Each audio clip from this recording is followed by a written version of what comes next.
శ్రీశైల మహాక్షేత్రంలో మహాశివరాత్రి బ్రహ్మోత్సవాలు వైభవంగా కొనసాగుతున్నాయి.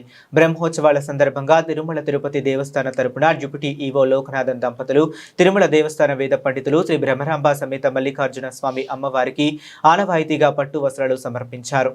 ఆలయ రాజగోపురం వద్దకు చేరుకున్న టీటీడీ డిప్యూటీ ఈవో లోకనాథన్ దంపతులు, వేద పండితులకు శ్రీశైలం దేవస్థాన chairman Ramesh Naidu, EO Srinivasarao, trust board సభ్యులు, అర్చకులు ఘనంగా స్వాగతం పలికారు.